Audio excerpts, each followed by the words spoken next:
Découvrez comment utiliser Windows Recall AI sur le Lenovo Yoga Slim 7.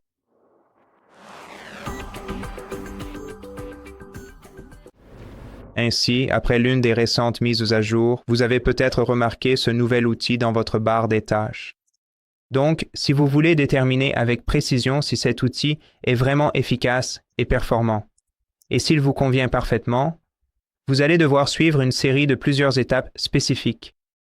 Vous les verrez toutes directement en entrant dans cette application. Vous pouvez également la trouver dans le menu « Démarrer ». Si vous ne l'avez pas, mettez à jour votre version de Windows.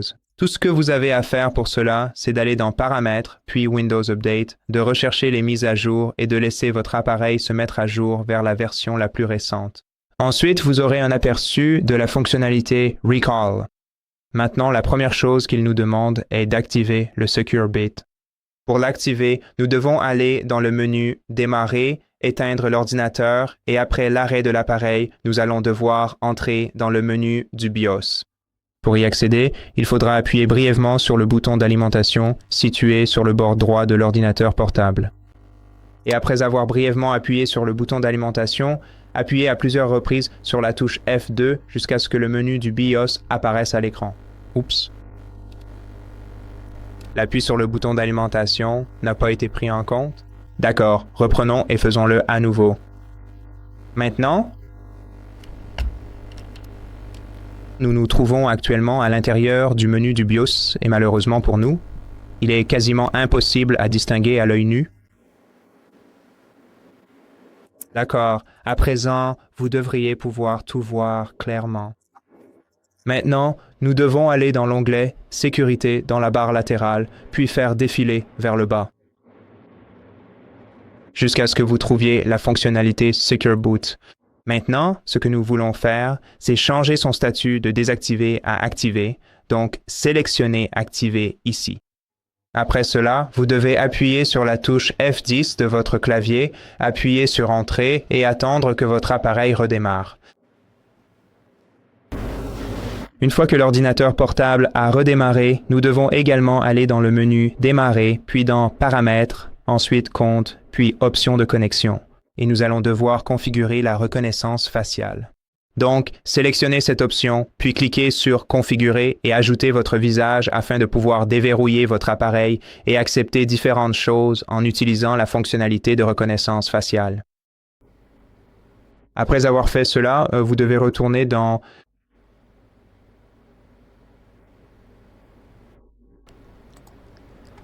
Compte à nouveau, je suppose, et nous devons trouver Confidentialité. D'accord, alors cherchons les fonctionnalités de confidentialité. Paramètres de confidentialité de l'appareil. D'accord, donc confidentialité et sécurité. D'accord, donc je ne l'ai pas vu ici. Et ici, vous trouverez rappel et instantané. Maintenant, ce que vous devez faire ici, c'est activer ce bouton. Ensuite, vous pouvez également modifier l'espace de stockage dédié à vos instantanés qui seront enregistrés via votre application Preview. Après cela, l'application sera prête à être utilisée. Il vous suffira donc de vous y connecter avec Windows. Bonjour.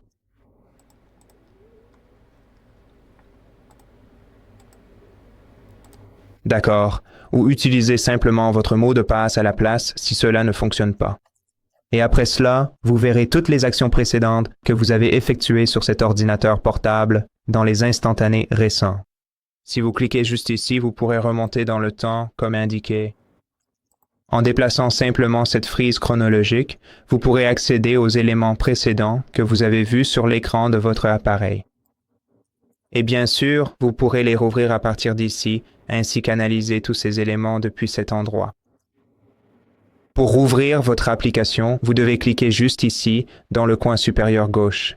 Vous verrez le lien vers l'application que vous utilisiez à ce moment-là. Et de cette façon, vous pouvez essentiellement rester concentré sur une seule tâche. Et si vous vous perdez, vous pouvez revenir directement à ce que vous faisiez auparavant. Aussi, nous avons des données supplémentaires ou certaines applications que nous avons déjà utilisées sur ce PC dans les tuiles supplémentaires. Et c'est à peu près tout ce que vous pouvez faire avec cette application. Maintenant, vous connaissez toutes les étapes, comment l'activer et comment l'utiliser globalement. À vous maintenant de voir si celle-ci vous convient ou non. Merci d'avoir regardé cette vidéo.